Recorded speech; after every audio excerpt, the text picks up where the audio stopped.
Hello আমার সুন্দর বন্ধুরা, কেমন আছেন সবাই? আশা করি সবাই অনেক ভালো আছেন। আমি আবারও আপনাদের মাঝে চলে এলাম আমার ছেলের সাথে ঘটে যাওয়া একটা ঘটনা নিয়ে। আমি দিশা রানী। আজকে আমি তোমাদেরকে শোনাবো একটা নতুন ঘটনা। আমার স্বামী প্যারালাইজ হয়ে যাওয়াতে আর আমার গর্তের জ্বালা মেটাতে পারত না। তাই আমার একমাত্র ছেলের কাছে আমার শরীর বিলিয়ে দিয়ে কিভাবে আবার গর্তের জ্বালা মেটাতাম সেই ঘটনাটা আমি আপনাদের সাথে আজকে শেয়ার করব। আমাদের সংসারের মোট সদস্য সংখ্যা হলো 3 জন। আমি, আমার স্বামী আর আমাদের একটা ছেলে আছে। আমাদের সেই ছেলেই এখন আমার একমাত্র সম্বল। আমার মতো কামুক মহিলার শারীরিক চাহিদা মেটানোর জন্য এমন একটা ছেলেরই প্রয়োজন। একটা সময় ছিল যখন আমার স্বামী আমাকে প্রতিদিন লাগাতো। এদিকে আমার স্বামী পাওয়ার ছিল অনেক। সে যতদিন সুস্থ ছিল ততদিন আমি অন্য কোনো পুরুষের দিয়ে লাগানোর কথা কল্পনাও করিনি। কারণ তার খেলোয়াড়টা ছিল যেমন বড়, ঠিক তেমনি ছিল তার পাওয়ার। কিন্তু আমার সেই সুখ বেশি দিন থাকলো না। হঠাৎ একটা রোড অ্যাক্সিডেন্টে আমার স্বামীর প্যারালাইসিস হয়ে গেল। এখন সে আর নড়াচড়া করতে পারে না, এমনকি তাকে খাবার খাইয়ে দিতে হয়। তখন থেকে আমি খুবই ভেঙে পড়ি, কারণ আমার জীবনের সবথেকে বড় সুখ হলো শারীরিক সুখ, মানে লাগালাগির সুখ। আমি সেই সুখ জীবনে আর কখনো পাবো না। এটা ভাবতেই আমার মাথা নষ্ট হয়ে যায়। এই সুখ ছাড়া আমি সারা জীবন কিভাবে কাটাবো? এইভাবে কিছুদিন কেটে গেল। তারপর একদিন আমার ছোটবেলার একটা বান্ধবী আমাদের বাসায় বেড়াতে এলো। তখন তার সাথে গল্প করতে করতে একটা পর্যায়ে সে আমাকে বলল, তোর স্বামী তো অচল হয়ে গেছে, তাহলে তোর জীবন কিভাবে চলছে? তোর শারীরিক চাহিদা কিভাবে মেটাচ্ছিস? তখন আমি তাকে বললাম, কি আর করব বল, নিজের আঙ্গুল দিয়ে কোনোভাবে চালিয়ে নিচ্ছি। এই ছাড়া তো আমার আর কোনো উপায় নাই। ঠিক তখনই আমার ছেলে কলেজ থেকে বাড়িতে ফিরল, আর আমার বান্ধবীর চোখ গেল আমার ছেলের দিকে। আমার ছেলেকে দেখে বান্ধবী হা করে তাকিয়ে থাকলো। তখন আমি বললাম, ওভাবে কি দেখছিস? তখন আমার বান্ধবী আমাকে বলল, তোর আর আঙ্গুল চালিয়ে চাহিদা মেটাতে হবে না, আমি তোর খেলোয়াড় পেয়ে গেছি। তখন আমি বললাম, কোথায় পেলি? আর তাছাড়া আমি কিন্তু বাইরের কারোর সাথে লাগালাগি করতে পারবো না, কারণ এই বিষয়গুলো গোপন থাকে না। বাইরের কারোর সাথে খেলাধুলা করলে একটা সময় জানাজানি হয়ে যায়। এদিকে আমার ছেলেও বড় হয়েছে, আর আমি যদি বাইরে কারোর সাথে খেলাধুলা করি তাহলে তার মান সম্মান নষ্ট হয়ে যাবে, আর সেটা আমি কখনো করতে পারবো না। তখন আমার বান্ধবী আমাকে বলল, আরে থাম তুই, তোর খেলাধুলার ব্যবস্থা আমি করব। তার সাথে তুই যখনই চাস তখনই খেলাধুলা করতে পারবি। আর তাছাড়া আসল কথা হলো, সেটা পৃথিবীর কেউ কখনো জানতেও পারবে না। তখন আমি বললাম, সেই ব্যক্তিকে? আর কিভাবে সম্ভব, তুই আমাকে তাড়াতাড়ি বল। তখন আমার বান্ধবী আমাকে বলল, সেটা বাইরের কেউ না, সেটা তোর নিজের ছেলে। তখন আমি বললাম, এসব তুই কি বলছিস? সে আমার নিজের ছেলে, আর নিজের ছেলের খেলোয়াড় আমি কিভাবে নিজের গর্তে নেব?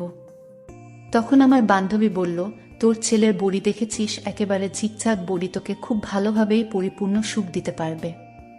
তখন আমি বললাম, হ্যাঁ সেটা তো আমি জানি।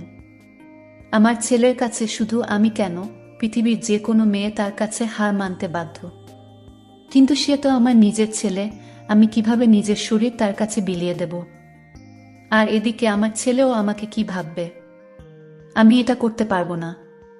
তখন আমার বান্ধবী বলল, তুই পুরুষ মানুষ চিনিস না, ওরা মেয়েদের শরীরের জন্য যে কোনো কাজ করতে পারে। তোকে শুধু প্রথমবার তার সাথে খেলে তার লজ্জাটা ভাঙাতে হবে, তারপর থেকে সে নিজেই তোর কাছে চলে আসবে। তখন আমি বললাম, সেই প্রথমবার আমি তার সাথে কিভাবে খেলবো? তাকে আমি কিভাবে বলবো যে, বাবা আমি তোর খেলোয়াড়ের ঠাপ খাবো, তুই তোর খেলোয়াড় দিয়ে খেলে আমাকে ফাটিয়ে দে? এই কথা আমি তাকে কিভাবে বলবো?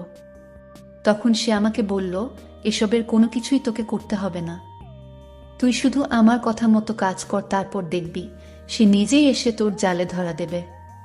তখন আমি বললাম, তাহলে তুই আমাকে বল কিভাবে কি করতে হবে?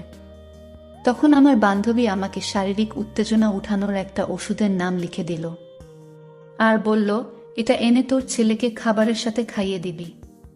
তারপর সে যখন ঘুমানোর জন্য তার রুমে যাবে তখন তুই একটু সেজে গুজে তার রুমে গিয়ে তার শরীরে একটু হাত বুলিয়ে দিবি। তখন দেখবি আসল খেলা, তখন তোকে আর কিছুই করতে হবে না, সব কাজ সে নিজেই করে নেবে। তখন আমি বান্ধবীকে বললাম ঠিক আছে।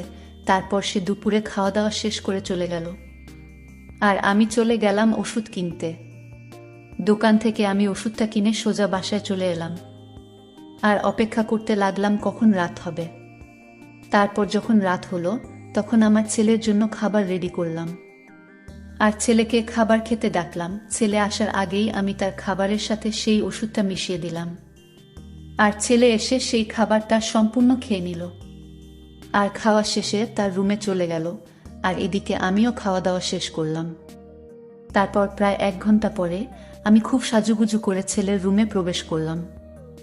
আমার ছেলে তখন চিত হয়ে শুয়েছিল, আর তার খেলোয়াড় তার শক্ত হয়ে দাঁড়িয়েছিল।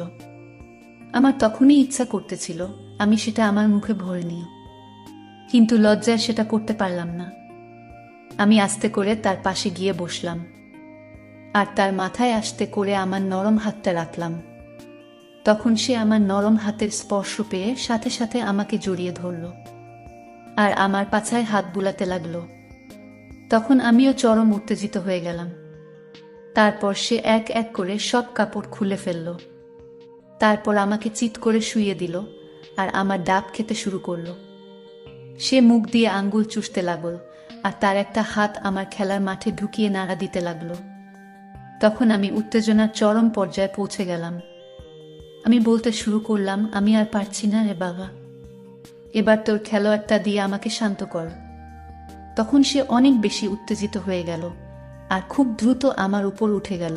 তারপর তার খেলোয়াড়টা আমার মাটির সেট করে জোরে একটা ঠেলা দিল, আর আমার গর্ত ছিঁড়ে ফেটে তার খেলোয়াড়টা সম্পূর্ণ ঢুকে গেল।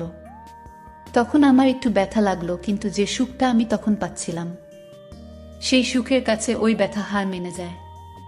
তারপর সে তার গতিতে খেলতে লাগলো, আমিও তলা থেকে ঠাপ দিতে লাগলাম, আর ছেলেকে বলতে লাগলাম, জোরে, আরো জোরে, আজকে আমাকে খেলে আমার গর্ত ফাটিয়ে দে বাবা।